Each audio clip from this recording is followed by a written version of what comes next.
Hey guys, this is Mel, and I'm here to talk about the originals, episode 503, titled Me Quitte Pas, which premiered Wednesday, May 2nd, 2018 on the CW. I probably butchered that French title, but I give it my all. Spelling's on screen. But I'm recording 15 minutes after the episode is aired, so huge spoiler alert. If you haven't seen the episode already, please go do so first, and then come back and see what I have to say about the episode. Otherwise, my other video reminders are up on screen, so take a moment to look over those. So with that all said, I'm going to try to do this in 10 minutes. So let's start the clock. Let's begin with what happened in this episode. So first off, this episode was directed by Joseph Morgan, aka Klaus. So there's that. But timeline-wise, this one is a little different because it covers the last 7 years, or at least the key moments within the 7 years, and mainly for Elijah. So with this different storylines, since it's all basically around Elijah, I'm just going to do it on different time points. First time point being New York City, which is pretty much roughly a week after his compulsion 7 years ago. Second one dealing with France. I don't know the time period, but it's definitely within the 7 years. And then the third time is France, but in the present day. So in 2026. So there's that. So with New York, we see Elijah meeting a woman named Antoinette. He also has a run-in into Marcel, which puts him on a spiral of trying to figure out who he is or how he knows him type of thing, which leads us to storyline number 2, which is France. After finding out what he needs from Marcel, he goes back and finds Antoinette in France, and he apologized to her. And then it skips forward to 7 years later to present-day France, where they're still at the same bar playing the piano together, and Elijah proposes to Antoinette. We also see Klaus coming for Elijah, as he's still reeling from the fact that he has no idea where Haley is, as she has been taken, and he wants to recruit Elijah because he needs his help. But Elijah rejects Klaus and his former life that he has learned through research in the reputation that is Elijah Michelson. So there's that. The last scene of the episode shows Elijah burning his old box of things, which includes everything he wore when he had the compulsion 7 years ago, as well as his daylight ring, as well as himself in the sun, as kind of like a purging thing of like saying goodbye to Elijah Michelson and starting his new life with Antoinette. So there's that. Tidbit-wise, though, we see after his run-in with Marcel, Elijah did his own research about the name Elijah Michelson. So he knows who Rebecca, Cole, Freya, Haley, Hope. He knows who the names are. He just has no emotional attachment to them, which he doesn't hold back in telling Klaus about it, who tries to get him to forge those connections again. Also, we find out that Antoinette knew who Elijah was the very moment she met him. 7 years ago, we also find out that the family she was sired to had strict rules. They gave her a daylight ring. She eventually refused that daylight ring so that she could accept being a vampire, since she claims by her ideology that a lot of vampires take the daylight ring and try to live as if nothing happened, when essentially they died. So in order for her to make peace with her new life, she had to live with the restrictions meant for a vampire from the looks of it. And because of that, though, Elijah has now forsaken his own daylight ring to prove to Antoinette that he is all in when it comes to her. And we find out that she does not do group feedings, as we find out when he takes her to this vampire club where they tend to feed on their patrons. Kind of similar to the party that Marcel threw, I think, in 104, back in New Orleans, I believe. 103 or 104 he did, I don't know, but back in season 1 he showed that with the tourist party. So there's that. So moving on to most shocking moment of the episode, I have to remember my surprising part had to be when it wasn't surprising when Klaus tried to compel Antoinette. It was surprising that she was on vervain and the compulsion didn't take with her. So I was shocked by that, which also brought on questions of like, when did she start doing that? How long has she been doing that? Which Elijah found out was since the moment they met, she's been doing that type of thing. So anyways, moving on to top 3 favorite moments. I will say this, or I'll do it at the very end. Nope. No, I'll say it now. I'll say this. I was very torn with this episode on how or which way I want it to go. So you'll find that there an equal amount of peeves and favorites, just because on the one hand I'm liking certain parts of Elijah like this, but then I'm not, because I miss the old Elijah. So it was very struggling for me watching this episode, trying to figure out, well, which version do I want? Or like, yeah. So with my favorites though, I like that we got to see Elijah relearning what it means to be a vampire. Try to find the gifts, I guess she called it, when he thought of it as a curse. He even said like, well, is there a cure?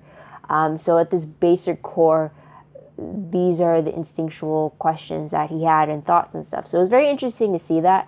Also just to see him learn control and how things are done differently. Like, he now doesn't relish in the fear of his victims. Instead, he tries to take out the struggle because he learned from her that the blood tastes different because of it. Also, it's very interesting to see Elijah so much more in his vampire element, because for the longest time we never saw Elijah with his vampire face. It was only until like season 2, I believe, of the originals, and this was after what, 5 years of him already playing the character, and we finally got, or not season 2, season 1 of the originals, 115, I believe. So that's what, within the third or fourth year of him playing Elijah, we finally got to see his vampire face. Before that, it's always just been reference to of him feeding or whatever. So it was very interesting that we got to see this side of Elijah, missing the suits, but it was interesting to see him outside of those suits. As well. Also, another favorite was the fact that we got to see Elijah falling in love for the first time. Essentially, it is him falling in love for the first time. You don't have him tainted by the love he had for Tati. You don't have him tainted by the love he had for Catherine or any of the other ones he had over the last 1,000 years that he has lost.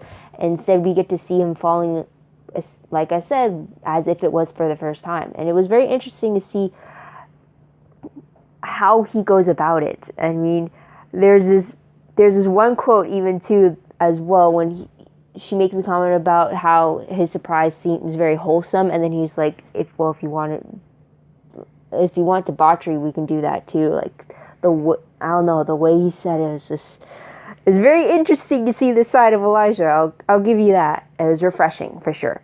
Another favorite of mine would have to be the confrontation with Elijah and Marcel in the club, when Marcel is telling Elijah that everything you did, the choices you made to erase your past, were all to save a little girl. And even though he was vague about it, you could tell that Marcel truly meant the words, and they really truly affected Elijah, in the sense that maybe that was why he decided not to continue looking, because from that conversation you got, like, you did this to save a girl. I mean, if you go back, you're putting her at risk. So it was very interesting to see that hyped up moment between the two of them. Now, moving on to my peeves. Mainly these peeves are because of the fact they contradict with a lot of things. So a huge major peeve that I have is the mere fact that Elijah's memory was wiped to the extent that it was. I mean, I truly don't understand why the compulsion had to be for Elijah to erase every single aspect of his memory. I mean, you could have just erased the emotional attachment he had to the family. I mean, we've seen it done with Elena when she had Alaric compel her away her love for Damon, and that was because he found that one moment that made her fall in love with him. So from that, she still had her memories of Damon, except that they were now altered to not have those romantic feelings tied to it. So I don't get why Marcel couldn't do something similar with Elijah, so that Elijah could still keep his memories, can still retain all that, just not have the emotional attachment to it. It's like pretty much him having all the memories, yet having him flip the switch, so he had no emotional loyalties. Yes, that bit Klaus in the ass in this episode, but I just don't see why Elijah had to lose everything. Like, why did he have to forget his own name? Why did he have to not know what it truly meant to be a vampire, or even the existence of vampires? That's 1,000 years worth of information just gone. And it just, like, I just don't see what the point of that was. I mean, was it just so that he can get this clean slate, so he can feel this burden off of his chest with all the memories and all the destruction and devastation he brought in the 1,000 years, or what? I mean, is he only able to find peace if he doesn't have to deal with the sins that he's done during his whole millennia of life. I don't know. That's a huge peeve of mine right there when it comes to Elijah's storyline. Another peeve was also the fact that Klaus was trying to ruin Elijah's happiness by compelling Antoinette to leave Elijah. I mean, I think that because of that was the main reason why Elijah refused to even consider helping Klaus. But, like, couldn't Klaus just ask Elijah? Why did he have to get in between this happiness? And it also just further cements my issue about how the Michelsons can't seem to balance family and their own personal lives. I mean, with Rebecca, she wasn't able to accept Marcel's proposal because of her loyalty to the family. Seems like Elijah can't have his happiness with Antoinette and still have his family, who he now refuses. But it's still cementing the fact that you can't have both things. I mean, the only person that seems to be able to do both is Cole, since he is married to Davina, yet still keeps in contact with his siblings. So it's like, I don't know, it's just, I'm not surprised Klaus tried to compel Elijah's love interest away. I just wish it wasn't predictable, and he could have just maybe asked. But then, he should at least came with Marcel to have him undo the compulsion. But yeah. And another peeve that I had was the fact that Klaus failed to get Elijah to remember. I mean, there was a minuscule chance that he would get him to remember, just because it was Marcel who compelled his thoughts away. I just kind of hoped that their bond and their millennia-long history would have done something to, change that. But anyways, moving on to what we'll remember most when I look back on this episode, the fact that it was Elijah-centric is a huge one, for sure. But random questions. First question was, can Marcel compel Elijah to remember everything again? I damn well hope so, because I want my reunion with the Michelsons. I want all Michelsons to be reunited together. Like, that's a main issue I have with the peeves. Because on the one hand, I like Elijah with Antoinette. I love that dynamic between the two of them. I'm a little iffy about the whole giving up the daylight ring thing. But then on the other hand, I want Elijah to be reunited with his family. I want him to be back with his siblings, with Hope and everything. It's just, that's why I'm torn majorly for this episode. So there's that.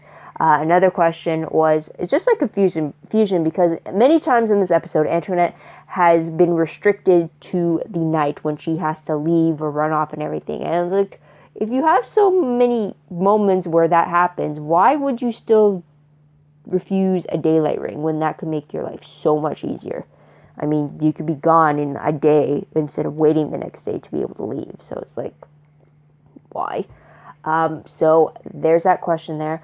Also another question that just came up to me, but if Elijah were to be daggered or staked in the heart or killed in any way a normal vampire would be killed, could that maybe reset his memories?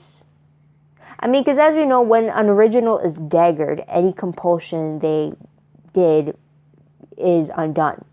So I'm wondering if the same could be said. Or does that have to happen to Marcel? He has to be daggered or put down temporarily in order for his compulsions to be undone like that of the originals. Or does his beast form not count that?